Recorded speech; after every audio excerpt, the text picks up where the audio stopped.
안녕하세요. 김순열입니다. 오늘은 염증성 체질에 대해서 한번 알아보도록 하겠습니다.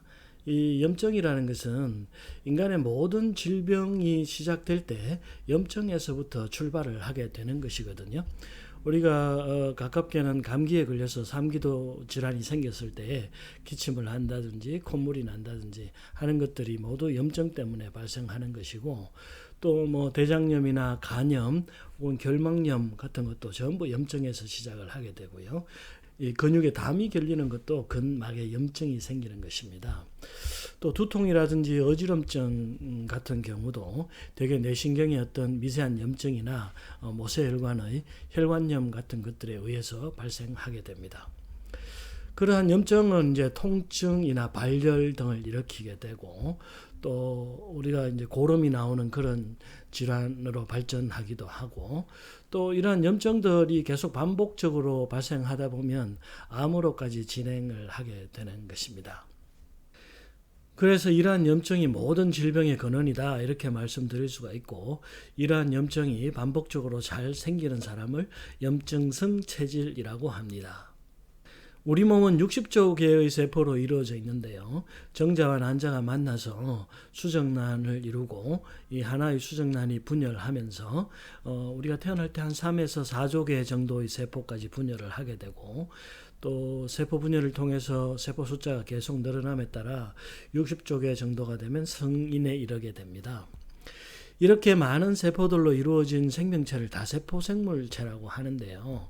보통 세균 같은 경우는 단세포 생물이기 때문에 혼자 살고 혼자 죽고 하는데, 보통 단세포로 이루어진 세균들은 생명이 유한하다, 무한하다 하는 개념이 잘 없습니다. 대개 환경이 나빠지면 세균들끼리 뭉쳐서 DNA를 교환하기도 하고, 또 환경이 아주 좋고 음식이 풍부하게 되면은 무수히 분열을 해서 숫자를 늘리기도 하고, 또 환경이 극도로 나빠지면 아예 모든 대사장애를 멈추고 잠을 자버리는 경우도 있죠. 이러한 세균들은 한꺼번에 죽는 경우도 잘 없고, 항상 또 돌연변이가 있어서 몇 개는 살아남는 그런 형태를 취하고 있는데요. 60조 개나 되는 세포로 이루어진 사람의 경우에는 대개 죽음이란 유한한 생명을 가지고 있습니다. 어느 날 갑자기 한꺼번에 모든 생명체가 다 같이 죽기로 이렇게 협약을 맺고 있다고 보시면 되겠고요. 그런데 이렇게 유한한 어떤 한 개체를 이루는 가운데에서도 또 세포 각자가 각자의 유한한 생명을 가지고 있습니다. 그러니까 우리 몸을 구성하고 있는 대부분의 세포가 일정 기간의 유한한 생존 기간을 가지고 있는 것인데요. 예를 들어서 혓바닥이나 입천장을 아침에 뜨거운 국물을 먹다가 화상을 입었다고 했을 때 보통 막 아프고 껍질이 벗겨지고 물집이 잡히고 하더라도 하루나 이틀이 지나면 대부분 회복을 하게 되거든요. 이것이 이제 새로운 세포가 자라 올라오기 때문인데요. 위장관을 구성하고 있는 상피세포는 아주 빨리 자라기 때문에 그렇습니다. 보통 위장 같은 경우는 3, 4일이면 교체가 되고, 대장은 7, 8일 정도가 걸리고, 피부는 뭐 적게는 3주에서 길게는 한 2달 정도면 모두 교체가 된다고 하지요. 또 우리가 아주 오래 간다는 뼈 같은 경우에도 1년에 10%씩 파골세포에 의해서 소실이 되고, 또 조골세포에 의해서 생성이 되기 때문에 약 10년 정도면 전혀 다른 새로운 뼈로 구성이 된다고 이렇게 알려져 있습니다. 심지어는 뇌신경도 새로 자란다고 하지요.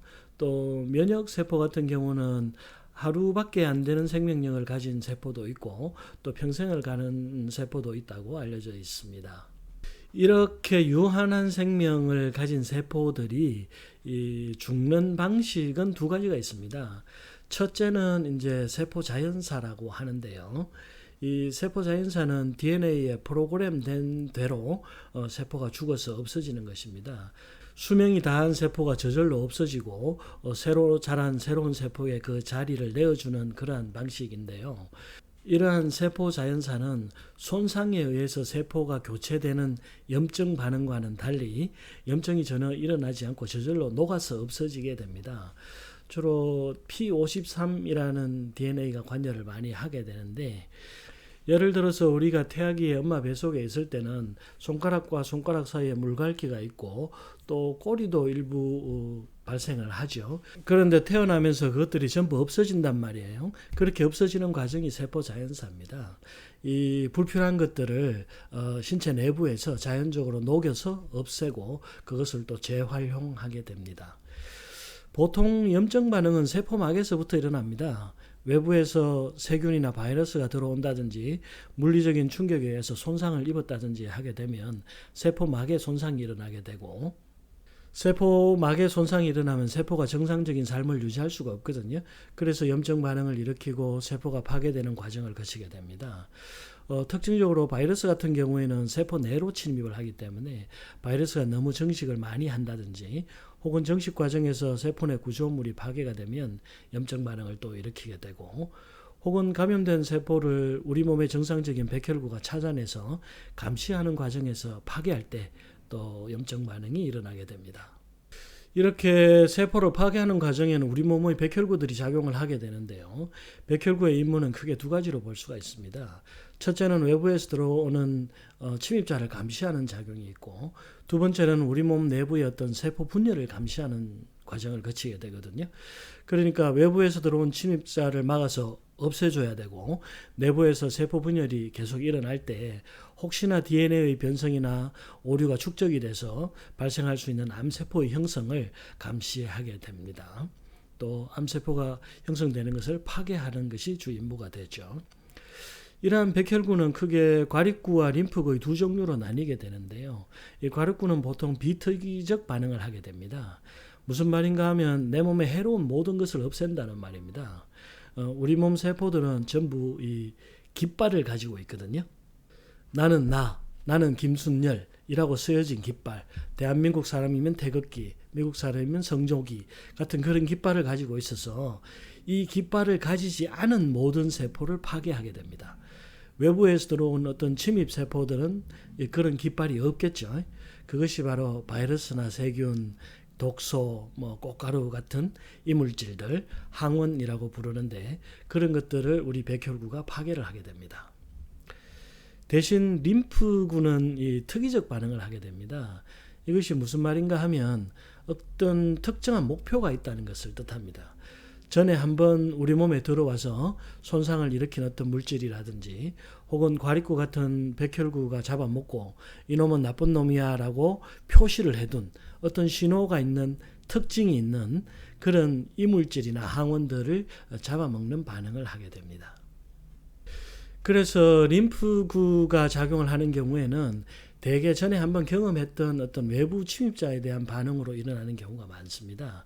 주로 알러지성 비염이나 천식 혹은 꽃갈로 알러지 이런 것들이 속하게 됩니다.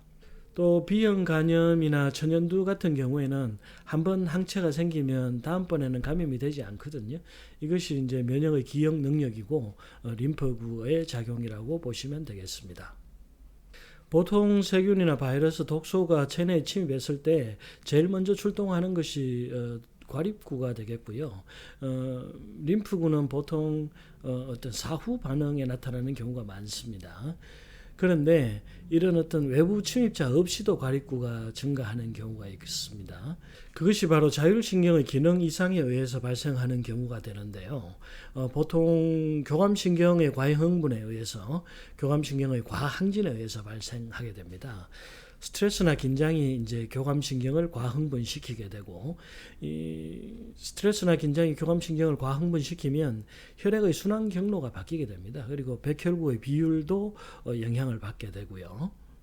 보통 교감신경이 과항진되면 과립구의 숫자가 증가하게 되는데요. 이 과립구의 숫자가 증가하게 되면 외부 침입자에 대한 방어력이 증가하게 됩니다. 그래서 어떤 감염에 대한 퇴치 능력이 상승하게 되는데, 대신 이러한 과립구의 수가 너무 많이 증가하게 되면 이 내부 감시에 대한 수준도 증가하게 됩니다. 아까 말씀드린 것처럼 우리 몸의 세포가 분열을 하면서 새로운 세포가 재생이 될 때 그것이 오류가 있는지 없는지를 감시하는 것이 이런 과립구의 역할이라고 했거든요. 그런데 이 숫자가 너무 많이 늘어나게 되면은 과잉 반응을 하게 되고 약간의 손상 또 비교적 문제가 없는 어떤 세포들까지 정상 세포의 범위에 들어있는 세포들까지 파괴를 하게 됩니다. 그래서 정상세포가 파괴되는 숫자가 증가하게 되는데 그렇게 되면 여기저기서 염증 반응이 생기기 시작합니다. 우리가 컨디션이 조금만 안 좋고 피곤하더라도 이 알러지가 생기고 뾰루지가 올라오고 홍조가 생기고 가려움증이 생기고 두통이 생기기도 하고 장염이 생기고 혹은 근육통이 증가하는 그런 것들이 이제 이런 반응들에 의해서 발생하는 것입니다. 일본의 유명한 면역학자인 아보도르 박사의 이론에 의하면 이런 만성위염이나 위축성 위염, 장상피 화생 혹은 위궤양 같은 질환들이 모두 이러한 과입구의 과잉 반응에 의해서 나타나는 것이라고 발표하고 있습니다. 또 이 자가면역 질환에 속하는 아토피나 구강궤양, 루푸스, 결막염, 궤양성 대장염이나 크론병 같은 염증성 장질환들도 모두 과립구의 과잉 반응에서 나타난다고 보아도 무방할 것 같습니다. 되게 림프구의 과다 증식도 염증을 유발하거든요. 이 부교감 신경이 우위에 있을 때 발생하는 주요 질환이 알러지성 질환인데요. 비염이나 천식, 꽃가루 알러지 같은 질환들이 많이 발생하게 되고 주로 림프구 중에서 IgE라는 항체가 과다 생성되기 때문에 염증 반응을 유발합니다. 또 염증 반응이란 것은 지속적으로 발생하다 보면 암의 원인이 되는데요. 염증 반응이 세포를 파괴하고 이 세포가 파괴된 자리에 새로운 세포가 자라게 되는데 이렇게 계속 새로운 세포가 자라고 염증 반응이 일어나고를 반복하다 보면 세포를 재생하는 과정에서 DNA 복사, 오류가 누적되게 됩니다. 그래서 염증 반응이 자주 일어나는 곳에 주로 암이 발생하는 것입니다. 담배를 많이 피면 폐암이 생기고 술을 많이 마셔서 간암이나 대장암 혹은 또 직사광선을 많이 받아서 자외선에 노출되면 피부암이 생기는 것들이 주로 그러한 과정에서 발생하는 것입니다. 또한 이 염증이 자주 발생하다 보면 세포의 재생 과정에서 이 질서 있는 세포가 자라지를 못하게 되고 세포가 더 무질서하게 자라게 되고 또 결합 조직이 증가하기 때문에 혈액순환이 나빠지게 됩니다. 이렇게 혈액순환이 나빠진 곳이 저산소 환경이 되고 저산소 환경이 만들어지면 세포의 퇴행이나 역분화가 유발되기 때문에 암세포가 자랄 수 있도록 암줄기 세포의 발생이 증가하게 됩니다. 염증 반응을 차단하기 위해서는 혈액순환이 아주 중요합니다. 산소 공급이 잘 돼야 되고 또 활성산소의 발생을 차단해야 되거든요. 그래야 세포의 손상 복구가 원활해지는 것이고 대개 저산소 환경이 되거나 활성산소가 많이 발생하는 지역에는 어혈이 많이 생기게 되고 혈전이 생긴다든지 또는 혈구 영집에 의해서 혈액의 순환이 오히려 더 나빠지는 그런 반응들이 촉발됩니다. 그래서 염증 반응을 차단하기 위해서 산소의 공급을 충분히 해줘야 되는데요. 우리가 산소의 공급을 하는 데는 운동만 한 것이 없죠. 운동을 꾸준히 해주시는 것이 좋겠고 또 반신욕도 굉장히 많이 도움이 됩니다. 말초 혈관들을 100% 열어주기 때문에 산소를 공급해 주는 데는 굉장히 도움이 되죠. 또 염증이나 암세포를 치료하는데 급성염증을 제외하고는 대개 온열요법이 전부 효과가 있거든요. 그래서 반신욕이나 운동요법이 대개 효과가 있는 것입니다. 우리 천연물 중에서는 단삼이나 홍화 같은 것들이 어혈을 제거하고 혈액순환을 도와주는 작용이 있기 때문에 그런 약물들도 한번 활용해 보시면 도움이 되겠습니다. 또 자율신경 중에 교감신경이 너무 흥분해도 이 과립구가 증가해서 염증 반응을 증가시킬 수 있다고 했고요. 또 부교감신경이 과흥분되어서도 알러지성 염증이 발생할 수 있기 때문에 그런 부분들도 다 조절을 해 주셔야 됩니다. 대부분의 염증성 반응에는 NF-kappaB라고 하는 단백질이 관여를 하게 되는데요. 이 NF-kappaB의 작용을 억제하면 염증성 반응을 줄일 수가 있습니다. 이 NF-kappaB의 활성을 억제하는 천연물들이 있는데요. 황금이나 황련, 황백 혹은 우리가 잘 알고 있는 유건피, 행인, 도인, 관루인, 후박, 청피 등이 많이 사용됩니다. 양약 중에서는 아스피린을 많이 사용하는 것 같습니다. 심장약으로도 많이 사용을 하지만 이 염증 제거 작용이 있기 때문에 조기 항암제로도 각광을 받고 있는 것 같습니다. 대신 출혈 작용이 있으니까 위장의 출혈 위험이 있거나 뇌출혈의 위험이 있으신 분들은 조심하시는 것이 좋겠고요.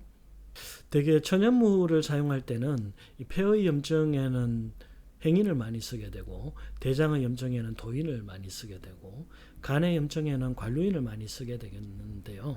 이 전체적인 어떤 염증을 치료할 때는 황금이나 황련, 유검피, 규모나 같은 것을 많이 사용하게 됩니다. 우리가 일반적으로 차로 많이 먹는 알로에나 결명자 같은 경우도 항염증 작용이 있는데요. 이 주요 성분 중에 에모딘이라는 성분이 염증을 제거하는 그러한 기능이 있고요. 우리가 조미료로 많이 사용하는 약간 매운 음식들, 생강이나 강황, 후추 같은 것들도 항염증 작용이 있기 때문에 너무 열이 많거나 장이 좋지 않거나 속이 아프거나 쓰린 경우가 아니면 한번 활용해 보실 필요가 있겠습니다. 결론적으로 말씀드리면 이러한 이제 염증을 잘 관리하는 것이 건강한 100세를 누리는데 기초 중에 기초다, 이렇게 말씀드릴 수가 있겠고요. 우리가 감기나 뾰루지 같은 작은 질병에서부터 종양이나 뇌졸중 같은 큰 질병에 이르기까지 염증을 예방하기 위해서 초기 단계에서부터 열심히 노력하는 것이 건강생활의 기초가 된다, 이렇게 말씀드리고, 그러한 기초를 다지기 위해서 염증을 초기부터 억제할 수 있는 식이요법도 충분히 활용해 주시고, 끊임없는 운동, 혈액순환, 또 혈관을 확장시키기 위해서 온열요법, 반신욕 같은 것들 빼놓지 마시고, 또 정서적으로도 늘 안정된 상태를 유지시켜 주시는 것이 좋은데, 교감신경이 과흥분되지 않도록, 스트레스가 쌓이지 않도록 그때그때 풀어주는 그러한 노력해 주시고, 늘 항상 긍정적이고 조금 더 여유가 있는 그런 생활을 해 주시면 염증이 쉽게 발생하지 않는 건강한 삶을 누릴 수 있지 않을까, 이렇게 생각합니다. 감사합니다. 좋아요와 구독 꼭 부탁드립니다.